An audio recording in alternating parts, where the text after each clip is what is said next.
Welcome to another episode, Pound for Pound Boxing Report. Um, Episode 315, I believe we're at right now. I'm your host, Michael. Joining me this week, Gail from Communities Digital News, Daniel from the Inscriber. What's going on, lady and gent? Hey, a rare Friday night for all of us. And we've got a crazy 24 hours or so of boxing from around the world coming at us. It's a great weekend to be a boxing head. Yeah, Yeah, absolutely. absolutely.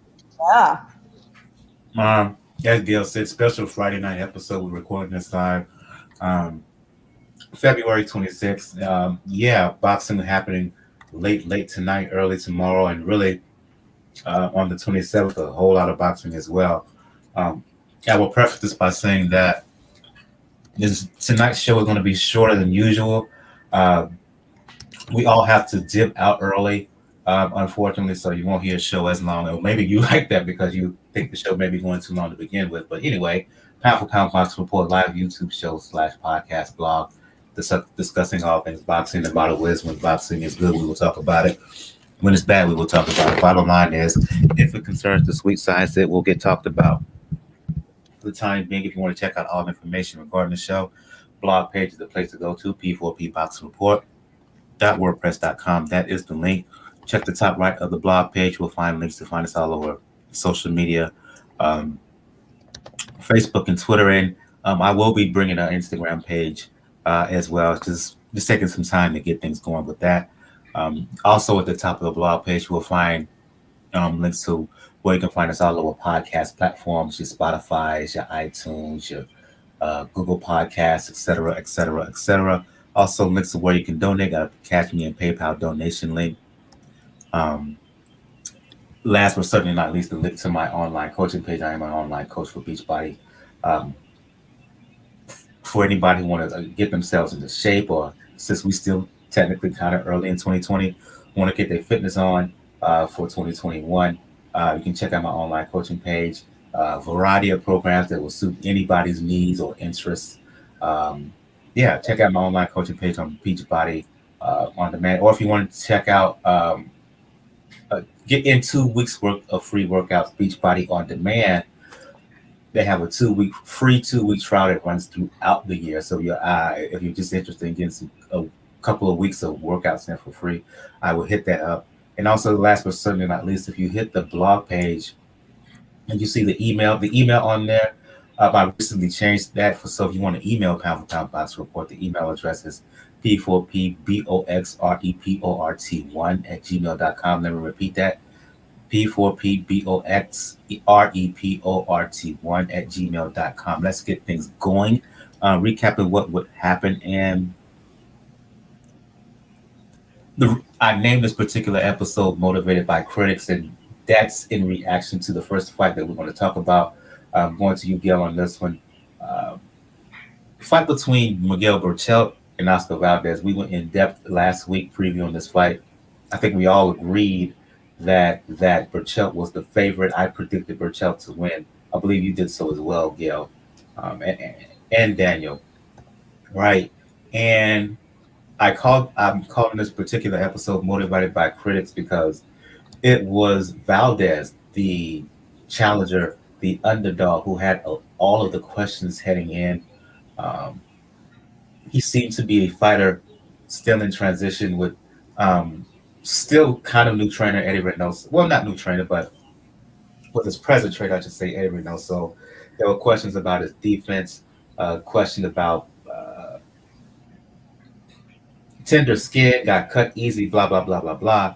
But to the surprise of many, Valdez put on the performance of his life. He boxed from jump. He stayed disciplined throughout. Put Berchelt down twice. Round 4, hurt him badly towards the end of the round with left hooks and right hands. Berchelt was lucky to survive that 4th round. Lucky to survive the 5th. To me, it was very reminiscent in terms of Berchelt and how he was punished. It reminded me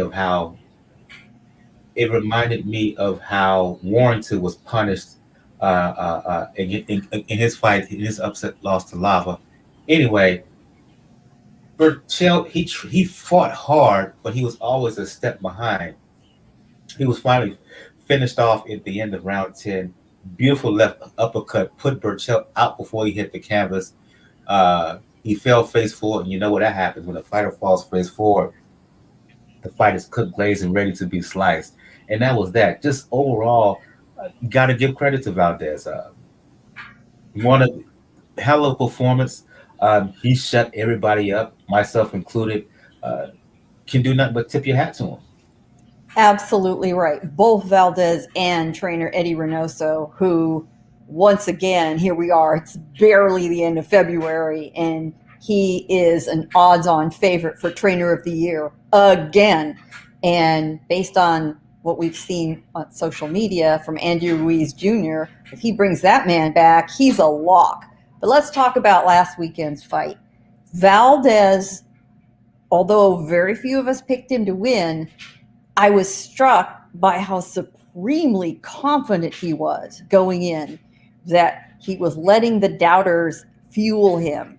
You know, there is nothing like being driven by the desire to prove people wrong when you know you can do it. And damn, he did do it. He deployed such an amazing array of skills. And, you know, he had said in a interview just a few days before the fight, you know, he got the typical, so what's the game plan? Which is generally a really stupid question to ask because nobody's going to tell you, okay, stop asking that question. What's your game plan in the fight?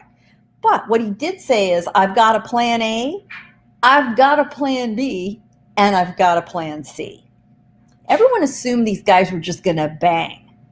But what Oscar did is set up his power shots by his boxing skills. He showed that he can do both, and he can do both very well.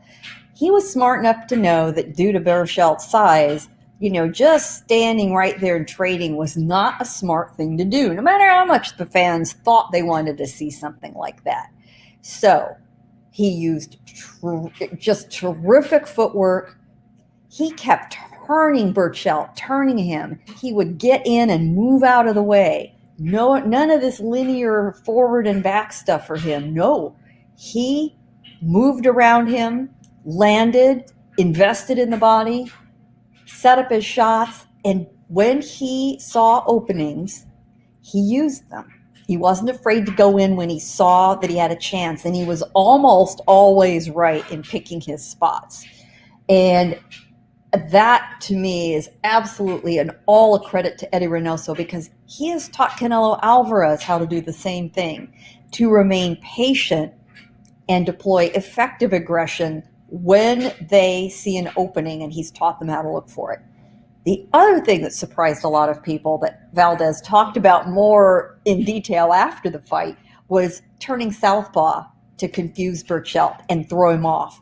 The whole fight was geared to not letting Berchelt set his feet to throw a power shot. Valdez kept him moving, kept him on the road. Candidly, what also helped him is apparently it looks like Berchelt struggled a little bit to make weight, may have been drained. Everybody reported that right after the weigh-in, he ate up quite a huge, heavy meal. That's never a good sign. And that is not an excuse at all. I think that version of Valdez would have beat him no matter what. But Berchelt seemed just that tick slower. And against Berchelt on that night, he couldn't afford to be that way.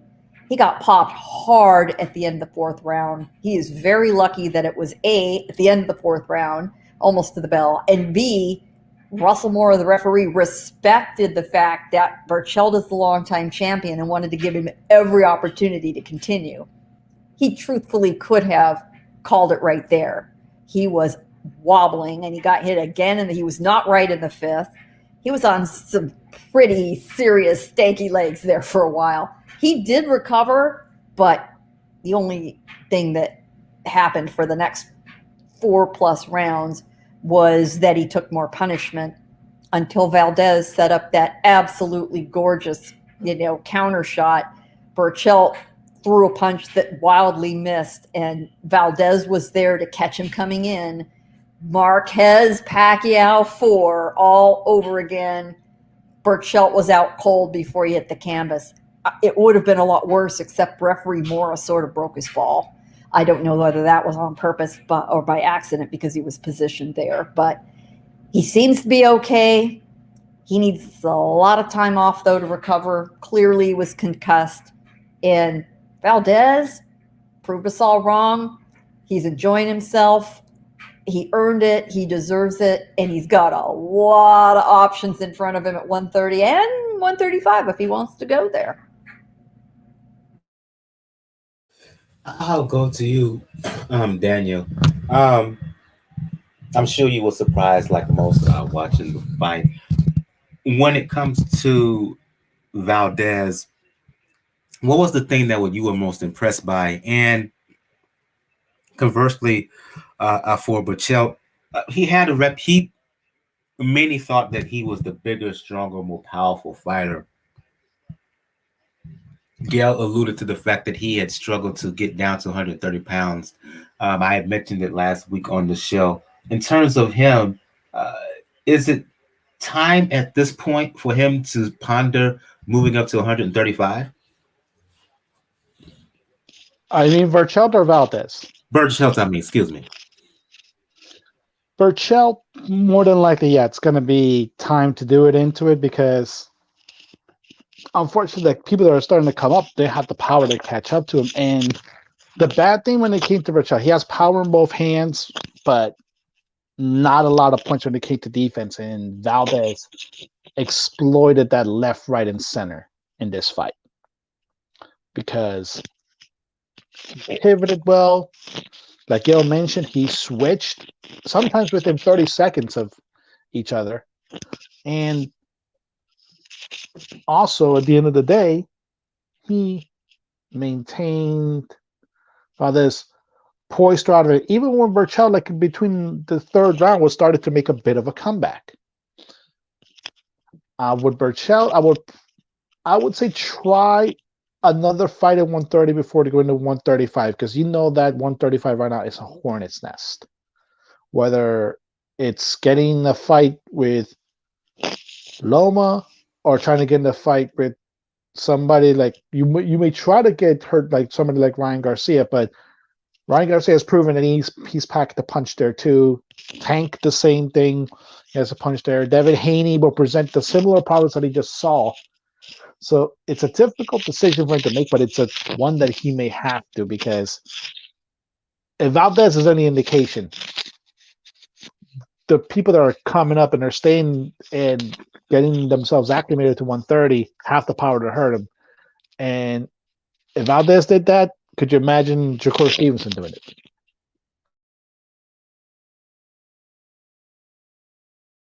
I want to first of all give a shout out to everybody in the live chat.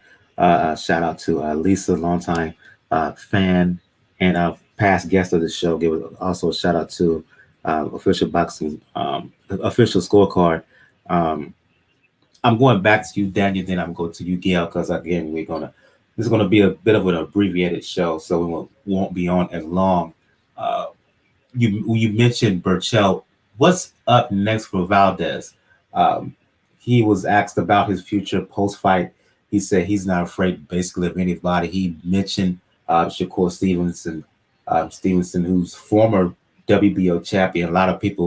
Would argue that a lot of people will basically argue that one of the reasons that Valdez moved up to 130 it was because he was maybe trying to avoid a fight against Stevenson at 126.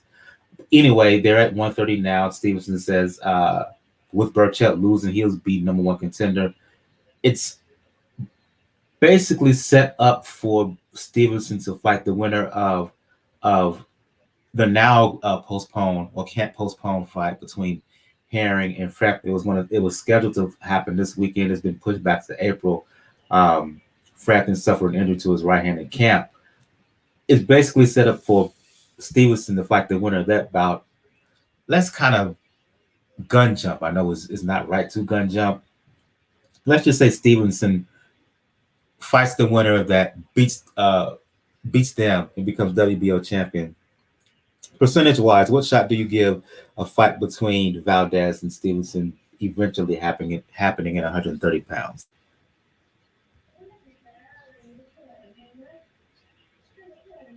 Can you hear me? Oh, Yeah. okay. Yes, we can. You got to turn the mic up just a little bit. Yeah, it's two of you showing up on my screen, Daniel. All right, yeah, because I just got home, so Okay, let me repeat okay. that. Probably hearing me a little bit better then. Let me repeat that then quickly. Just talked Okay, about I got you. Berchelt. I got you. Yeah, I Okay, go got you. ahead. Go ahead. Yeah, I got you right quick. Okay, uh, the shots are probably good right now that you're getting a shot of Valdez and Stevenson because there's really nothing stopping it. There's no network issues. There's no promotional issues right now. Hurting it. What could happen is, unfortunately, what's probably going to be going into when we go talk to the news, a bit of Bob Arum's best laid plans probably gone to waste because now you're probably thinking Shakur's. If Berchelt would have won, it would have been put on Shakur. Shakur would have had the star making performance probably, and then you can start positioning well, keep all this away from each other. But now you have to put them on the collision course. And given the situation that's been happening lately when it comes to purse fights, that may not be a good thing, even when it's two people that you technically control.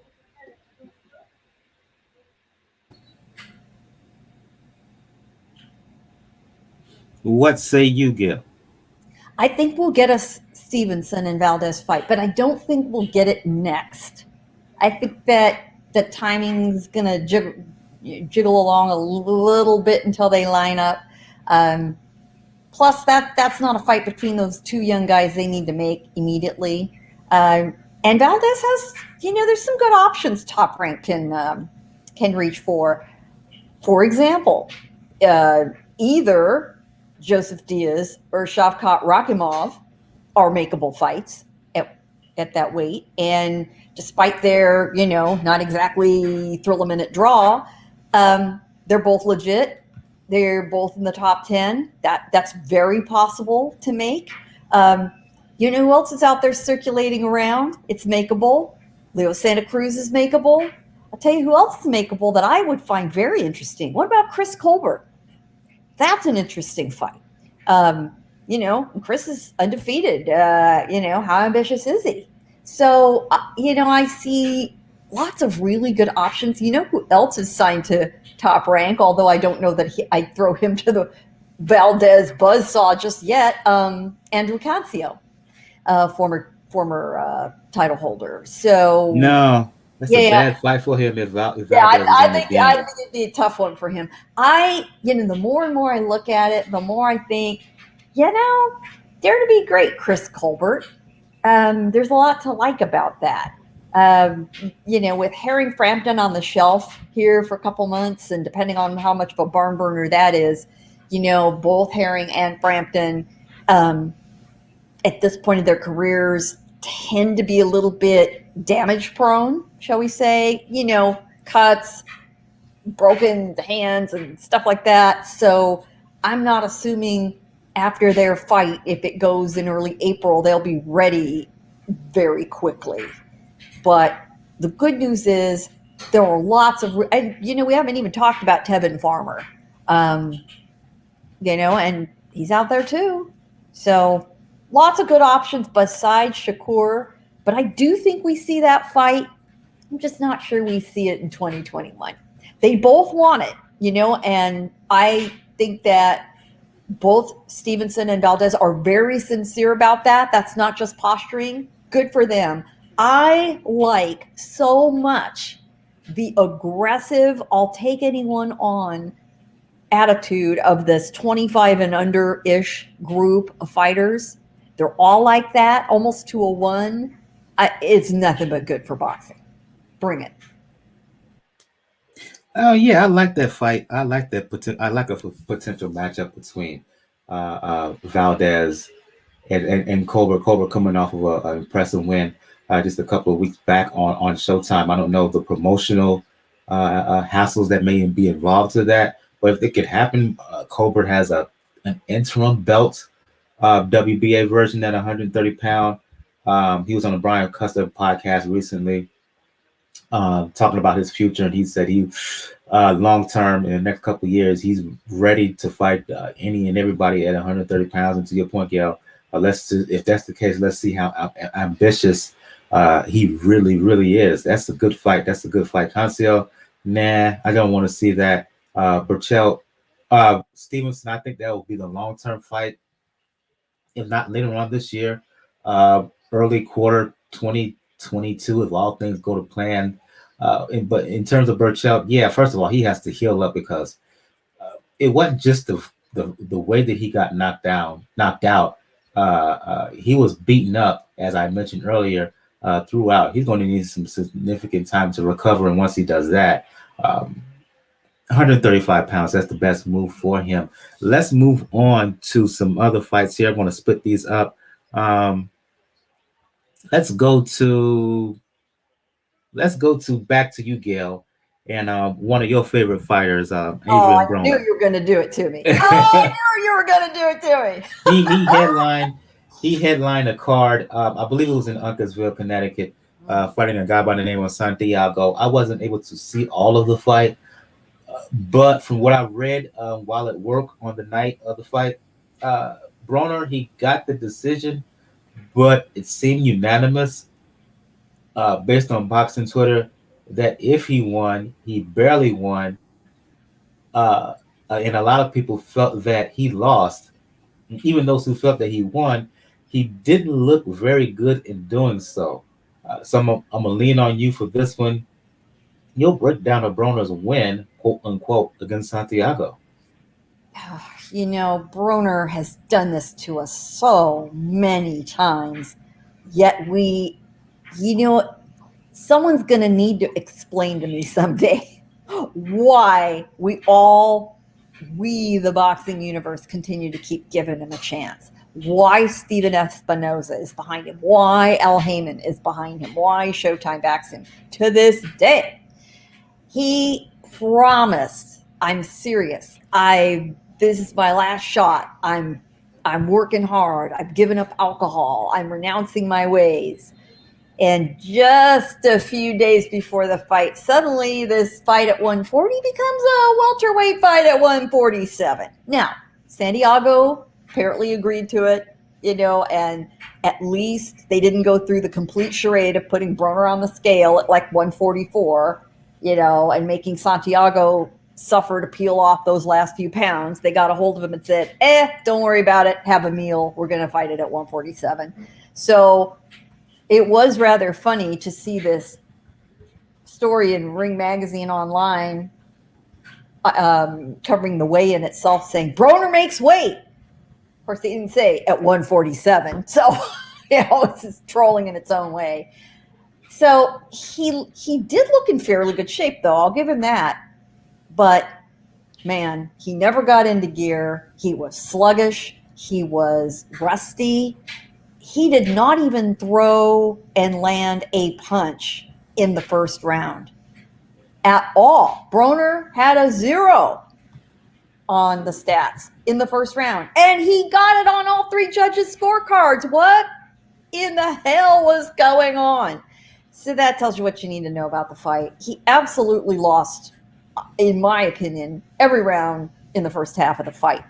He did finally wake the F up and started realizing, I might lose this thing, and hustled it up. He looked in the 11th and 12th round where he should have looked in the first and second round. He was helped because Santiago got docked up a point for rabbit punching by the referee, or pardon me, punching after the bell was what he got the point docked for. And he did. So, on one card, that was completely the difference, that 1 point being docked. And then if you add that first round that he got on the scorecards from the judges watching, I don't know what, those 2 factors put him ahead on 2 of the cards. Now, one of the cards had it 117 to 111. Excuse me? What are you looking at? And Steve Farhood, who was acting as the unofficial scorer for Showtime, he scored it 114, 113 for Santiago. Broner gets out of the ring and does his post-fight interview with Brian Custer and proceeds to rip Steve Farhood a good one over his scorecard. Steve Farhood, who has never been less than a professional and decent to everybody whose path he crosses. And Broner did his thing. Broner went off. He cursed out a bunch of people. He talked himself up. He talked big shit. The one thing he did say after the fight, which was his honesty peeking out, was that he wanted to stay busy. He begged Al Heyman, Showtime, Steven Espinosa to put him right back in the ring and keep him busy all year because that's the only way he stays out of trouble. Those are the words that came out of his mouth, and he is correct. That is what keeps him focused. I'm just not sure, I think the fans who have really given him every opportunity are finally tired of it. He's not going to get many more chances. He's pretty much, in my opinion, at gatekeeper status. Regis Prograis wants at him. I say great. Let Rougarou beat the crap out of him. If that's fun for him, that'll be fun for a lot of us to watch. Great. No problem. But it was a Broner-esque performance from start to finish. Official scorecard has a couple of questions here in the chat, or one in particular. I can't remember offhand, but I think he's trying to say here, didn't Broner do a similar thing against Porter too? 144-pound catch weight. It ended up at 147. I know he did that for a fight. I just can't remember which fight that. Blown through weight so many times. The first time I really remember him do it was his fight against Vicente Escobedo, but that was at a lower weight division. And right before the fight, where he blew through by 4 or 5 pounds, he was bragging on being a junk food junkie. His Instagram and his Twitter feeds, he was posting photos of Twix candy bars and Twinkies and laughing it up. And, that's no joke. And he's bringing in an opponent for whom this is, a once-in-a-lifetime opportunity, a big payday. And if Broner blows through the scale, he's not going to walk away from that fight. He's going to take whatever payoff money it takes to keep him there. And Broner flattened him because he was so much bigger. And he's just continued to pull shit like that over and over and over. And I think officials also says, I hope he's joking here that Broner winning rounds without throwing a punch like Willie Pep. According to Gales. Not quite. Oh, Jesus Christ. And believe me, let me just say for the record, we shouldn't be scoring fights based on what CompuBox says, but seriously, sometimes the numbers do tell the story of the fight. And in this case, they did. And let me also add, in the total punch stats, Santiago landed double the amount of punches as Broner. Santiago landed 200 plus punches. I want to say 208. Broner landed 98. Hello, excuse me. Yeah. I'll say this. Let Broner wants to fight more. He wants to be more active. I say grant him his wish. And if that ends up with him fighting Regis Prograis, former 140-pound champion, because after I did see comments after the fight where Broner says he plans to get down to 140 eventually. Make that fight happen. Because right now, based on what highlights and whatnot I've seen of this fight, Broner is not going to beat Prograis. And a lot of people would smile at it because they feel that Prograis will give AB the beating, the beating that a lot of folks have been wanting him to see ever since he lost to oh gosh, help me out, fellas, help me out, Gayle and Daniel. Who did he lose to in 2013 when he moved up from 135? Are you talking about the Maidana fight? Maidana. They want to Oh see my Maidana, God, yeah, that is another That was Maidana type of 2012. beating. oh, for many of us, 2012, the 2012. happiest. You know what? That's one of the happiest moments in boxing Twitter history. Oh my God! The memes that still exist from that fight. Never forget. Well, he can fight Maidana again at 154. I think Maidana might actually be able to get down that far. No boy. Anyways, let's go. No, Let's go from stateside over to England. We kind of teased this fight last week. Josh Kelly fighting David Avanesyan, uh, European welterweight title. If you were able to see this fight, Daniel, please comment. If not, I'll go to you, Gail. Fight took place at 147 pounds, right? And Kelly was the favorite going in. I want to give a shout out to Gus, aka Corruption in Boxing on YouTube and Twitter. He hasn't been here on the show for a while, but he kind of warned us about Kelly early on. His prognosis of Kelly turned out to be true. Kelly, he won the first two, well, 3, 4 rounds, but then all of a sudden he was cut, right? He was cut in, we're cut behind the head. Anyway, he won the early rounds, but you could see slowly and surely he started to get hit. The pressure started to get to him. And then just all of a sudden, like that, Daniel, he was put down, he was hurt, and some would argue he quit. Anyway, uh, it wasn't the fact that Kelly lost, it was how he lost. It was a sad indictment, and the way he went out in the bout came off to me as being rather piss poor. Um, he's just not going. He just. It's not a case of him just have to picking himself up and dusting himself out. He's just going to have to do a complete rebuild, maybe move up to 147 pounds because uh, the way he went out in this, not good. I think you mean going up to 154, which is another hornet's nest. That's what I mean. That's what I mean. He said maybe he should go up to 154 pounds. My apologies. Yeah, I saw highlights of the fight, and this is one of the reasons why people say don't assume everything by the paper. You don't know what happens until you get in the ring, and that's what happened. And we have to eat a humble pie when it comes to Avanesyan. We know like he technically was a quote unquote world champion. He did hold one of them, I don't know, 17,000 WBA belts that they hand out. And he did fight. Like he took Lamont Peterson the distance. You have to remember a while back. But at this, from 2019 on, he's been the European title. That's his best level at where he's right now, a European level fighter. And this proves that Josh Kelly, it might have been the cut that bothered him, but ultimately he got caught, and it was surprising. It was very, very surprising. It surprised me almost as much as the Valdez knockout of Berchelt did, because I honestly thought when Berchelt got knocked out, he was just going to take a knee. I didn't think it was just going to fall flat the way he did.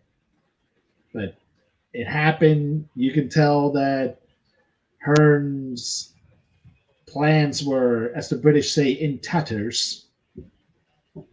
And you have to give David Avanesyan. He's holding his position. He's going to be a good European gatekeeper for other potential. And if I'm Josh Kelly, I may be looking down to 140, if I'm being honest. Because 154. He can't make 140. He may have to do. It's either do that or get knocked, or try to be the one of the people that gets knocked out by Mel again. Or not Mel, J Rock. And the other Hornet's Nest that's going on at 154, because Steiner may be looking for an easy opponent. So that is a deadly, deadly division to step into. If he can't make it, ooh. And right now, 147, yeah, there's not much you can do. You're in the realm of the PBC. Same thing with 154, but 140 just sounds a little bit better because the way it ended. Oh my God, just the way it ended. It could be worse than 154. Any comments on this, Gail, or would you like to move on? The only surprise to me was just how fast Kelly faded. I mean, you see guys punch themselves out or fade down the stretch, but it was almost immediate. I mean, his conditioning, was it that bad? I mean, what was going on there? Was it just a calculated risk he took to roar out of the gate and then he just suddenly had nothing left? And or Avanesyan, got his wits about him. Yeah, just a disastrous performance. He and his team have a lot of thinking to do because there's not a lot of places to run and hide for him. One more fight before we move on to the news. You mentioned this fight. You mentioned this. You mentioned this fight uh, um, last week. Um, Otto Wallin. Otto Wallin. You mentioned his fight against Dominic Brazil. You I were saying that you certainly were did. more excited about that fight than the Broner fight. Wallin and Brazil took place on the undercard of Broner, the main event with Broner. Wallin, from everything I've read, won and looked rather impressive doing it. Uh, Brazil really couldn't do much to touch him for all fight long, taking a beating in the process. Coming off the fight in which Wallin gave Tyson Fury a pretty tough go, cut him, right? Where do you think this places Otto Wallin in the heavyweight landscape? It was a great performance. It was very skilled. He is not a banger. He is incredibly mobile, fast, and light on his feet for a heavyweight that size, particularly. And he looked even faster against Brazil, who looked like he was moving underwater. Brazil has just taken too much of damage over the years. He's been a very legitimate opponent. He gives his best. I just don't think he's got a lot left to give, and it's probably time for him to call it a day. He has gotten some good paydays. I hope he's held on to his money, and if he has, he doesn't need to subject himself to any more damage. I just don't think he's got a lot to offer. Wallin did a lot of damage to Brazil's right side of his face. He was pretty busted up after a while.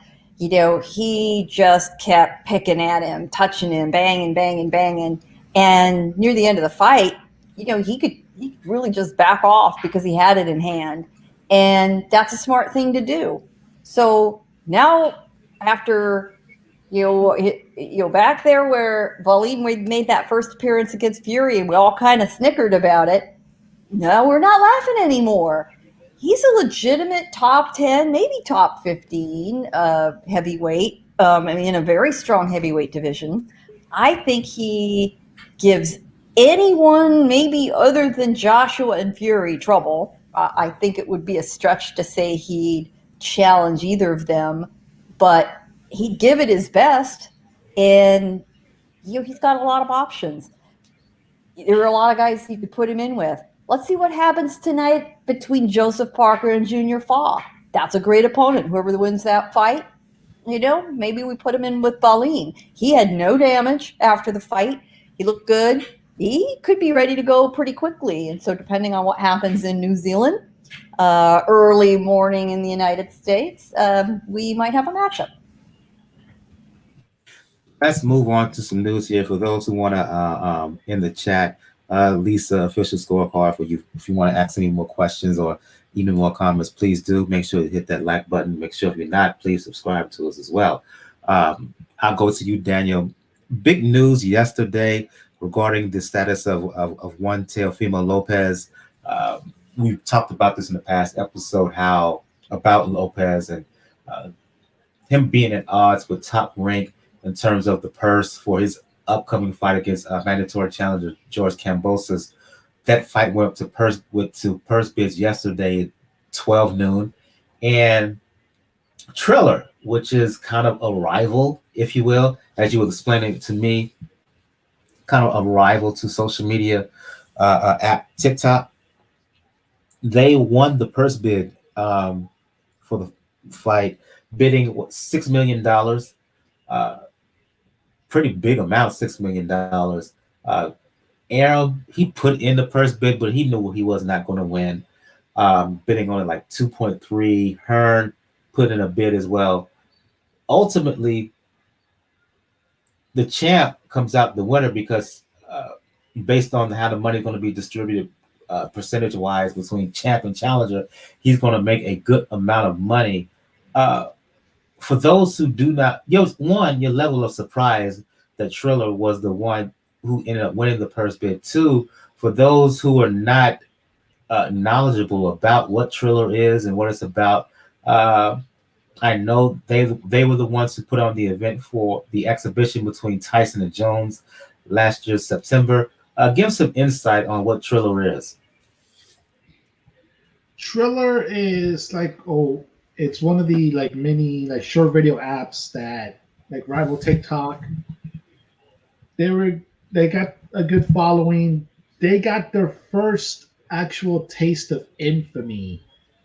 Unfortunately, well, this is after the guy that owns it, Rob Kavanaugh, bought the company. The first taste of infamy was that as TikTok was facing their issues regarding the last administration,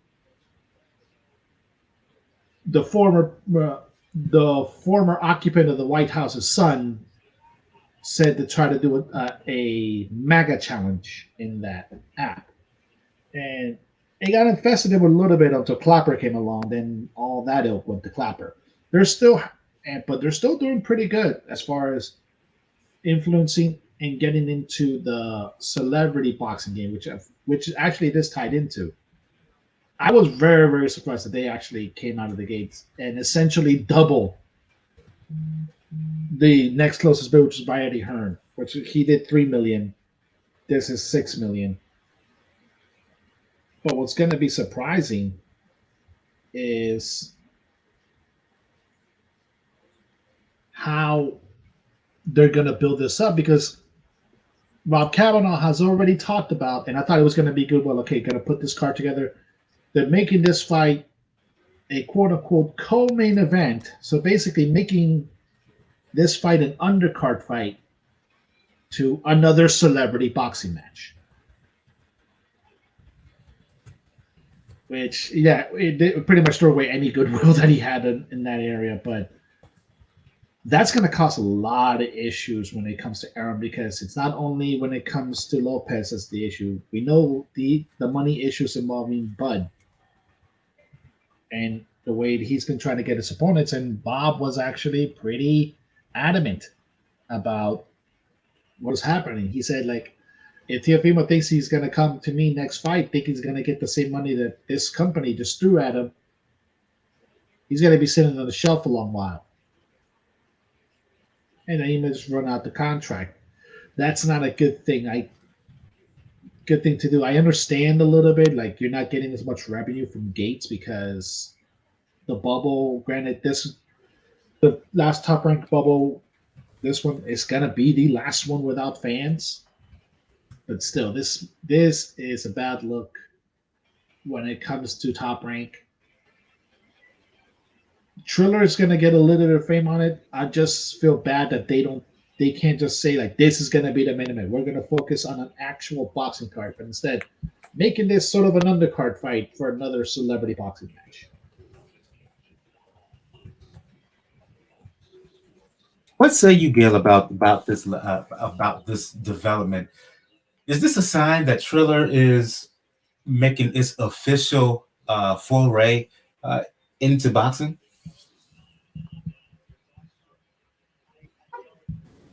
Well, Triller's MO, which Daniel mentioned, is, they are combining boxing with entertainment, with these celebrity matches. And, this is not new for boxing. Boxing has done this for decades.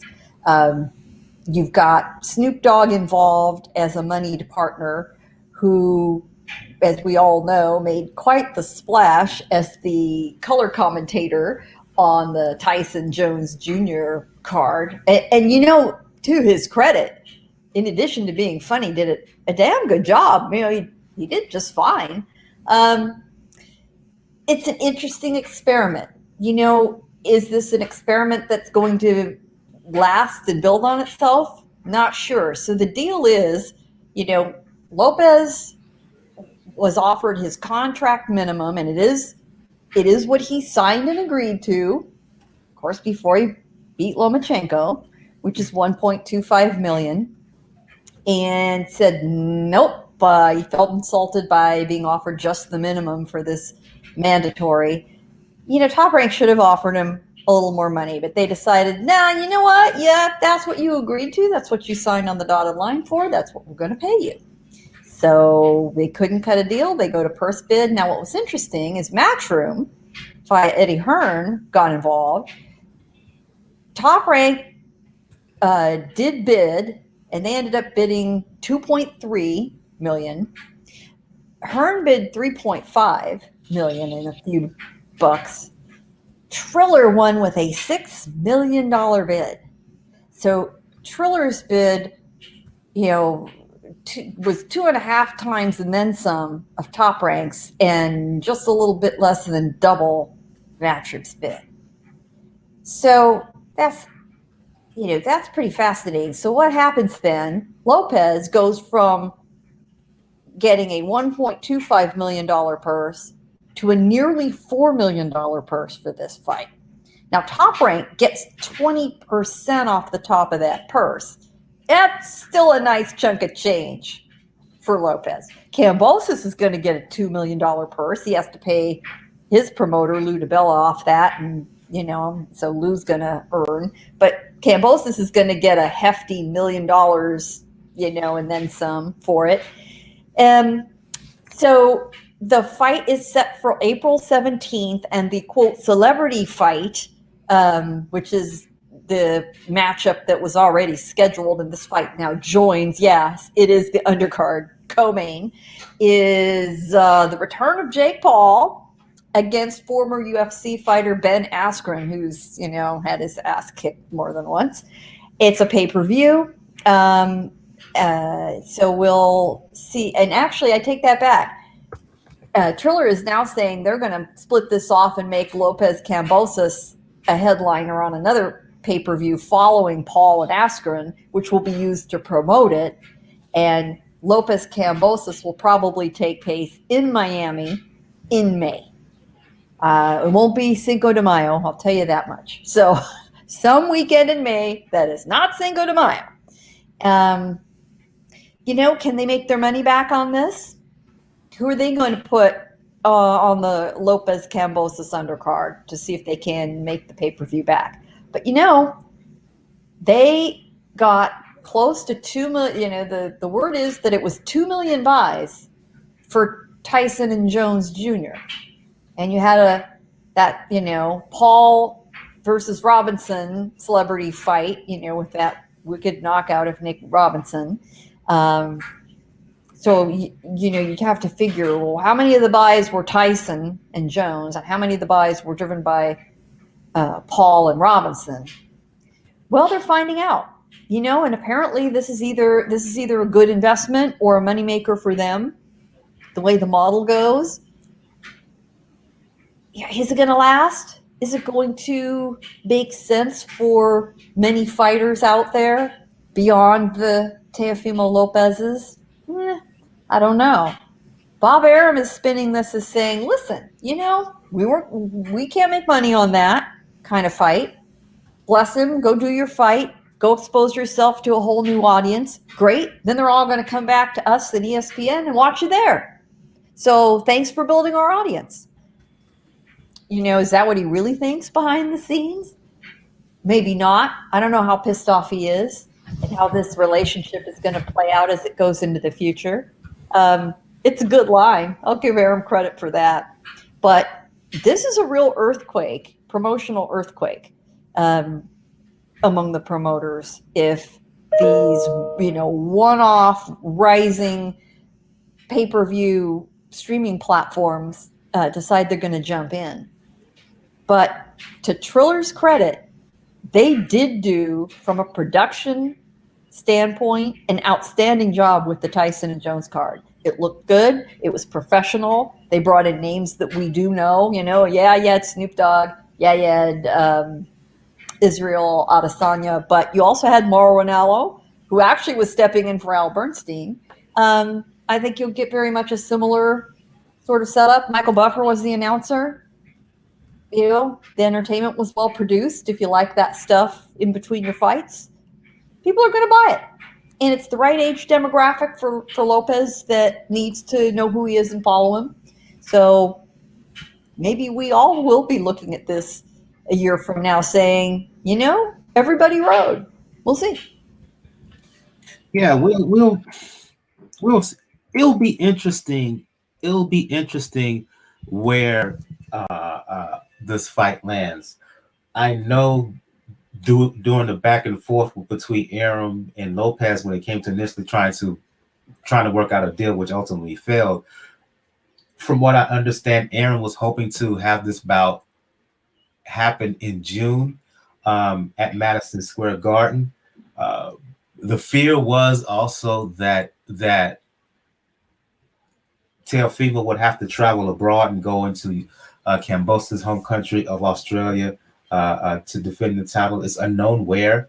Uh, that's my question. More than the thing about what between Arum and Lopez, because I actually lean to believe Arum. He holds all the cards at the end of the day, right? I wrote about this for Three Kings Boxing. You can check out that article on threekingsboxing.com. And for me, Lopez can say all he wants. He is still under contract with Arum for quite a few years. And if you think he can go to court and get out of it, not with Bob. So he can look at this, Arum can look at this as a one-off. The question for me is, where will the fight land? Where will the fight happen and when? And the promotion for this. It's going to be interesting how Triller handle this. Will the event be similar to what we saw with Tyson Jones? Will they even try to upgrade more? Because that was a quote unquote exhibition between two retired guys, retired greats. This is real live ish here between fighters in their prime, and it should be given that level of respect. I want to see what they do with this ultimate. Let's move on here. And I'll leave it up to you. Given the lack of time, do you want to go into some more news events or do you want to go straight to the previews? Let's do some previews. We have got a big fight weekend, and it's already underway tonight here on a Friday night. Right. Let's get the ball rolling. Let's start off with the heavyweight bout that's going to happen a few hours after we end things tonight. Happening in New Zealand, Auckland, I believe. I'll go to you, Daniel. Former heavyweight champion Joseph Parker fighting Junior Fa. The weigh-in was held early this morning. Both look in good shape. They fought as amateurs 4 times. Parker says he won all 4. The official record is they split 2-2. I didn't like the way he looked in his last couple of fights. To me, he's talking about how he's healthy now and he's going to knock Parker out if he gets the opportunity to hurt him. Well, Parker's just basically saying his goal is to take him out early. I just think at the end of the day, is in spite of the fact that they have history, Parker is more experienced, more seasoned, more of a professional, quote unquote. And I think in the end of the day, he's going to do the job. Too much of a jab, too experienced, too much movement, too much professionalism for the likes of Junior Fa, who is slow to me, slow of hand, and particularly slow of foot. He is slow, but he does pack a punch. That's the thing. And the fact that you do have that build up in the amateurs, there is some decent amount of bad blood there. And we're gonna see probably a full crowd in Auckland, to the embarrassment of us here in the US. When it comes into it, they're gonna see we're gonna see a normal sporting event, but Fa's probably gonna have to come in a little bit motivated on this because he has the most to gain on this because of the fact that despite what we all thought at the time, Parker did win the belt. he holds that status as a former world champion, and he's trying to gun his way back into that sweepstakes as the Joshua Fury thing seems to already be teetering. But that's gonna be a good build up. I expect Parker to win because of that, because he is more experienced, he is a bit more seasoned. This is right now the biggest step up for Junior Fall. I know you get the confidence from winning in the amateurs, but not a lot of. There's a difference between the amateurs and there's a difference between the pros. And Parker has been a lot more on the world stage. He's seen what the stage is for a world champion, and he knows he can at least handle himself against the champions like a Joshua.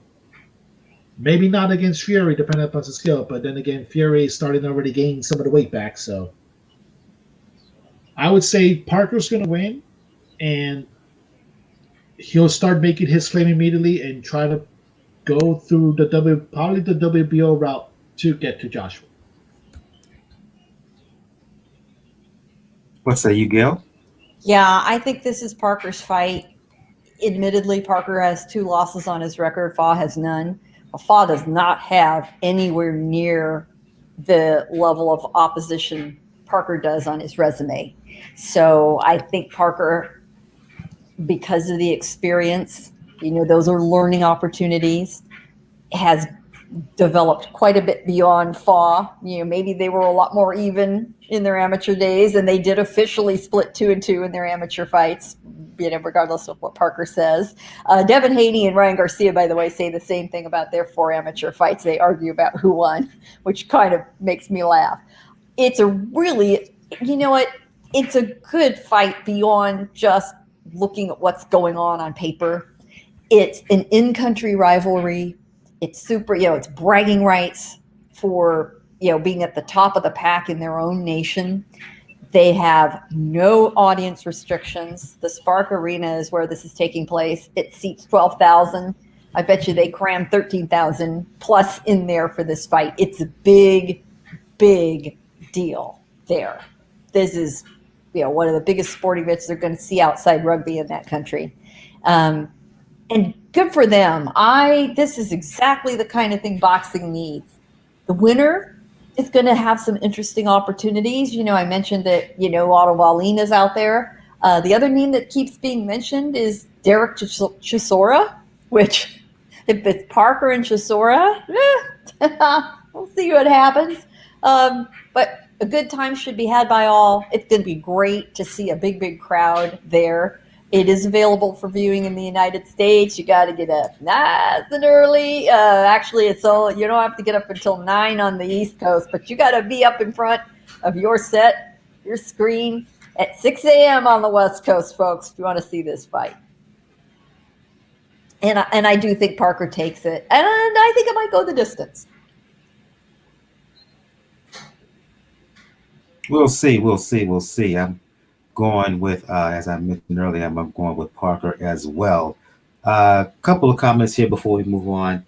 In terms of our discussion about Triller, official says that Triller is not paying that much money because they think Teo is really worth that much, but because they are a startup overspending in order to bring in the customers. Very matchroom boxing, like when they came on the scene a few years ago. He also says, plus it's not far for Teo to publicly argue with Bob, who was offering him a payday based on his true value. Teo is burning bridges. We had a discussion about that last week. He also says, does it seem to you, Teo will take the same way Wilder just took asking for $10 million for Martin instead of getting overpaid versus Ortiz and arguably Fury? You want to entertain those questions, comments right quick, Daniel, before we preview some more fights here? Well, the thing about it, when it comes to they're not just overspending to try to show off the customers when it comes to boxing.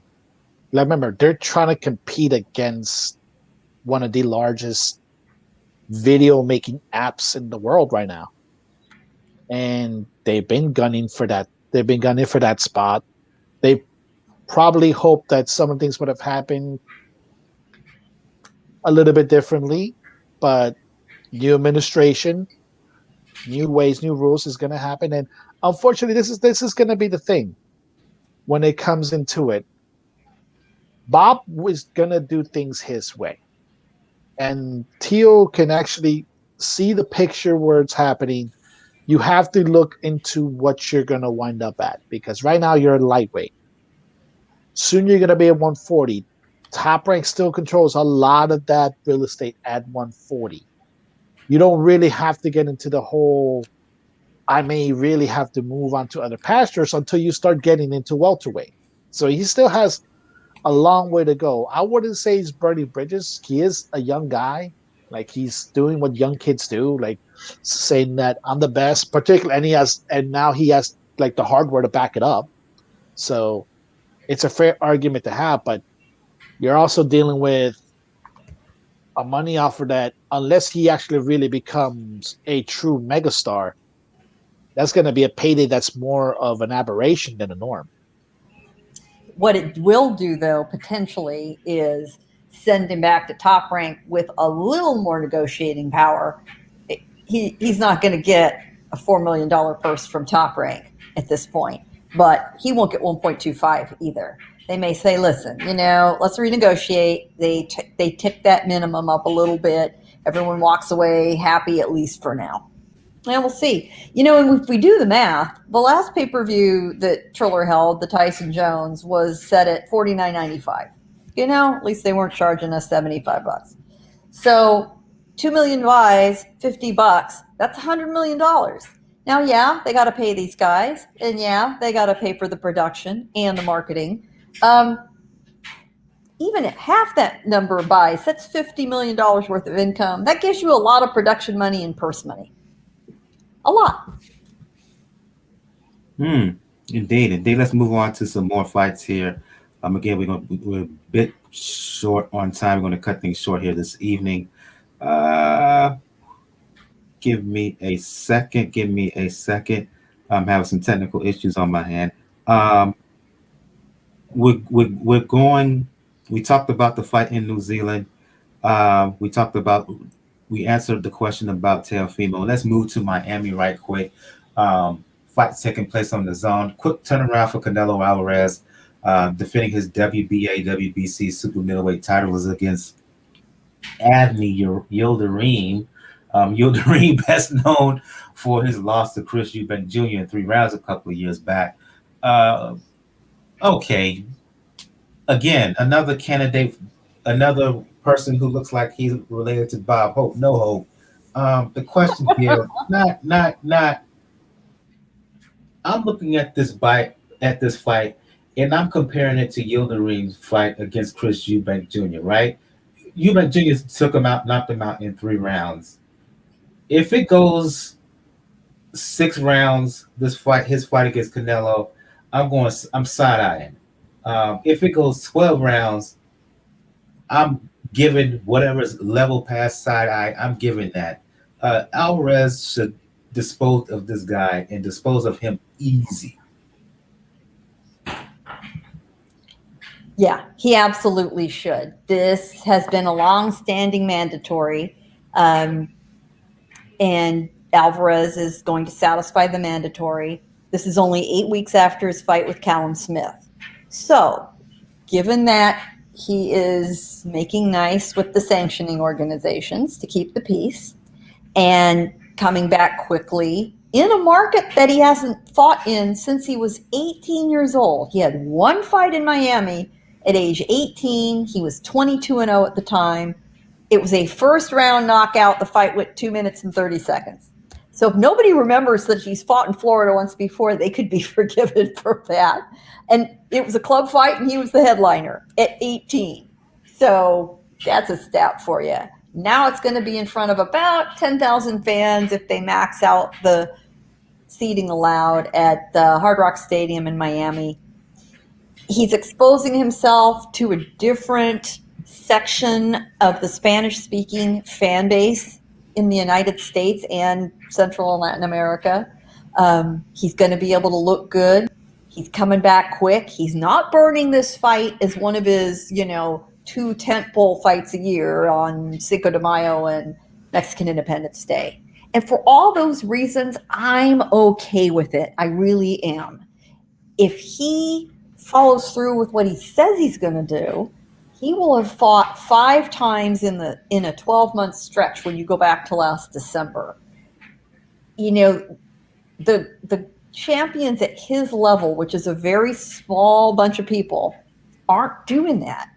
And so if Canelo can pull that off, that is intrinsically another challenge he's set for himself, along with each individual fight, is I'm going to start trying to collect all the belts at super middleweight and unify, which is what he's going to try to set off to do for the rest of the year, assuming he fights Billy Joe Saunders and then Caleb Plant, and then sticks in one more fight before the year's over. You know, this guy thinks through his long-term plan. He's now completely in charge of his destiny. He is his own promoter, just like Floyd Mayweather was, having gotten rid of Golden Boy. And there's, you know, you can crap on this fight all you want. He's got no hope. Yildirim's a legitimate challenger. Does anyone think he's going to win? No. Although, if you listen to trainer Joel Diaz talk about it, he is incredibly enthusiastic about Yildirim's work ethic and training. Joel, I love you, man. He's worked with a lot of Eastern European fighters. He's got that whole crowd of Uzbekistani fighters that are doing well. You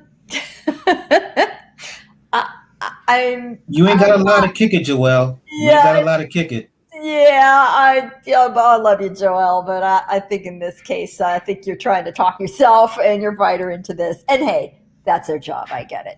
It's a good payday for Yildirim. It's a great platform. There have been parades going on in support of Yildirim back in Turkey. This is like headline news back there. This is a big, big deal. You know what? All of this stuff is just fine. Yeah, Canelo should take care of him in 6 rounds. He needs to make a James Kirkland sort of knockout statement. He does. What say you, Daniel, right quick? Yeah, this is going to be a very interesting factor into it, because what year was it? I forgot. When he went to Gayle, when last fought in Miami? It was 2008. 2008. He was 18 years old. 2008. Amazing how much the city has changed in 12 years. Yeah. Yes. A much more significant Mexican population in the city, along with other like Central Americans, and the sports culture in the city has grown significantly.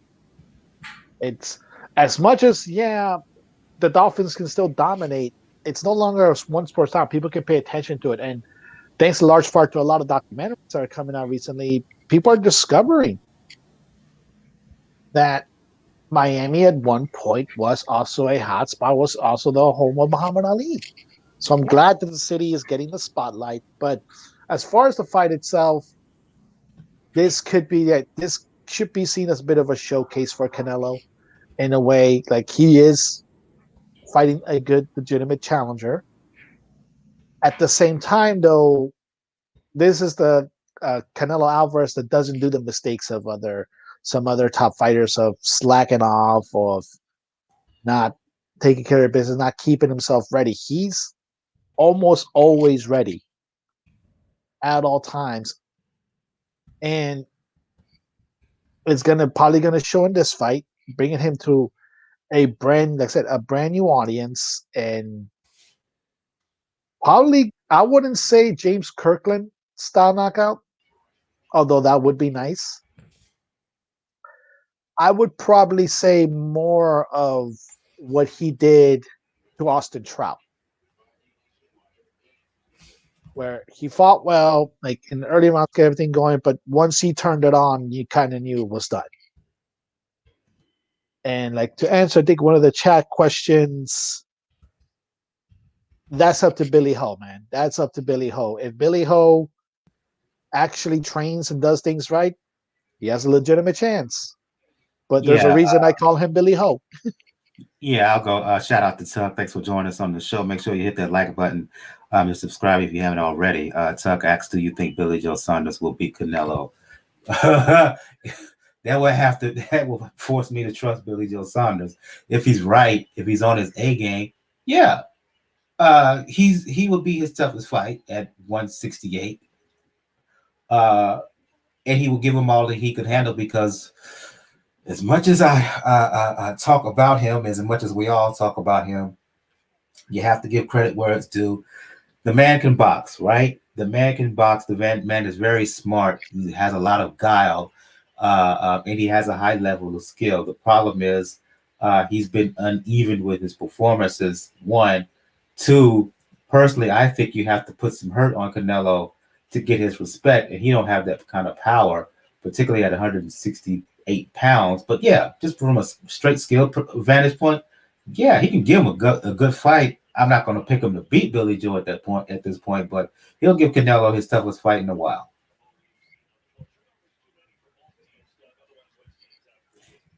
And I'm going to leave it up to you guys, Gayle, Daniel. Any other fights you want to talk about before we sign things off? I want to talk about one fight that unfortunately is off that card. I was very much looking forward to the co-main, which was the flyweight title defense by Julio Cesar Martinez against Williams Arroyo. And we had the final pre-fight news conference. You know, everybody's there. Those two guys are there. We're getting excited about it. And right after the news conference on Thursday, Martinez announced he was out of the fight, that he had injured his hand in training. He was hoping that he could work through it. He thinks he cracked a bone in his hand during sparring, but that it was swelling too much for him to be able to continue with the fight. You know, gosh, that's a really last minute, cancellation. I have no reason to doubt that it's true. It just is a little odd. Very disappointing. He says the fight is not canceled. It's strictly postponed. They hope to get it back on the schedule. Really unfortunate. So the heavyweight fight between Zheji Zhang and Jerry Forrest, a 10-rounder, is now the co-main. But the best fight on the card is probably the young super middleweight Diego Pacheco. And he's well worth watching. And he is deeper on the undercard. Yeah, disappointing for sure. Martinez, and matter of fact, he took to Instagram to share a picture. He took to Instagram late today, just a couple of hours ago, to share a photo of his hand, and there is significant swelling there. Sent out apologies to his fans and his supporters. He hopes to get back in the ring soon. He's going to. Go ahead, Daniel, right quick. I was about to say, luckily, at least McWilliams Arroyo is going to stay active. I think he's still on the card, and somehow the WBC is still making an interim fight. But at least he's staying active. But that really sucks. I was looking forward to that fight too. Well, the WBC be the WBC sometimes. Unfortunately, it is what it is. I'm going to fight for the interim belt, interim 112-pound belt, excuse me. I'm guessing that the winner of that will Abraham, I want to say Rodriguez, I think, who's not even ranked at 112 pounds, by the way. That is correct. He's ranked at 105, 108 pounds, but he's not even ranked at flyweight. So I'm going to anticipate that the winner of that fight will face Martinez later on this year. I think we're going to start to end things off on that note, because fingers crossed we all are going to participate in kind of a live Zoom call immediately after this. I can't say where, I can't say with whom, but off the record. It's off the record. It's off the record. What is the first rule of Fight Club? That's right. There you go. But hey, get it done. Tidy chat tonight. That's the way to go. We don't need 2 hours. We get it done. Right. So there you go. Unfortunately, that's all of the details I can give. I want to thank everybody who joined us on the live YouTube chat. I want to thank Lisa. I want to thank Official Scorecard. I want to thank Tug.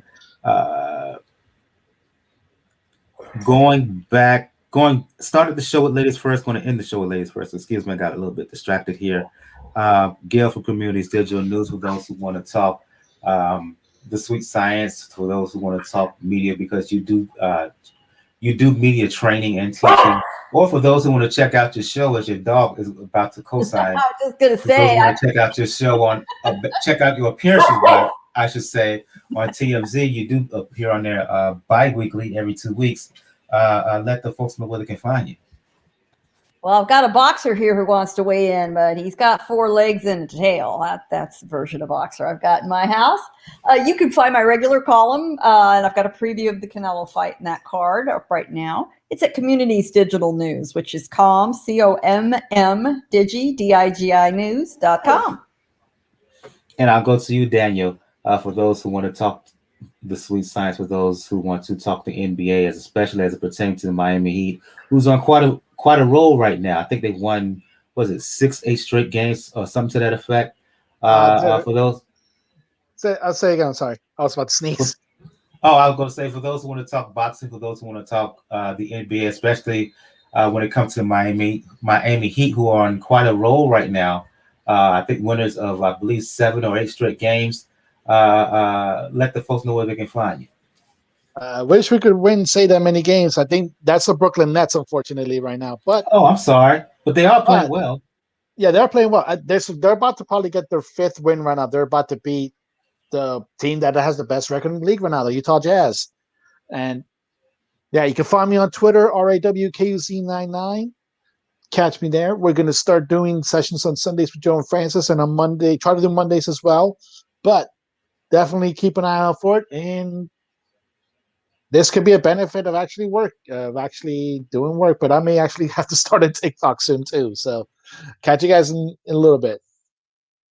Again, I'll let Daniel go, and I'll just finish off everything by myself on my lonely. For those who want to talk boxing, for those who want to talk fitness, for those who want to talk music, you know what it is. Brother JR, Brother JR76 on Twitter. As I said at the beginning of the show, if you want to check out all news regarding Pound for Pound Boxing Report, blog pages, the place to go to, p4pboxreport.wordpress.com. Top right of the blog page, you'll find links to where to find us on social media, where to find us all over the podcast realm, Spotify, iTunes, and whatnot. If you're not checked out the Pound for Pound Box Report on iTunes and Spotify, please do. And on Spotify, on those platforms in particular, look for the new logo with the black, red, and with the black background, red and gold letterings with the red glove. That's the new logo. If the old logo with the gray glove, with the gray background and whatnot, we have episodes there, but those are old episodes. The ones with the new black logo and whatnot, those are our newer, updated episodes. Please subscribe to us on iTunes. Please subscribe to us on Spotify. Leave your comments and leave your questions as well. Tell us what we're doing right with the show, what we can do to improve the show. 5-star reviews will get read on the show on the next episode of Pound for Pound Box Report. We will do a recap of Canelo Yildirim. We will do a recap of Parker and Fly, Joseph Parker and Junior Fly. We didn't talk about this bout, but we may touch into the fight that's happening on the 27th in LA between Anthony Durrell and Cameron Davis. And we will do a preview of fights that's going to happen on the weekend of the 5th. Clarissa Shields making her return to the ring. She's going to fight Marie Eve Dapere. Unification bouts, undisputed 154-pound titles on the line. I believe Raquel Miller is going to fight on the undercard of that, so we will talk about those fights for sure. So it'll be plenty of ladies boxing to be talked about next week. I want to once again thank everybody who joined us in the live YouTube chat. Lisa, official scorecard, Tug, thank you for your comments and your questions. For Gail, who had to dip out early, for Daniel, I am your host, Michael. This has been episode 315 of the Pound for Pound Box Report. We will see you next time. Everyone have a good evening and good night. And Lisa, if you're still on, got to have you back on the show sometime to talk all things boxing. Buenas noches, everybody.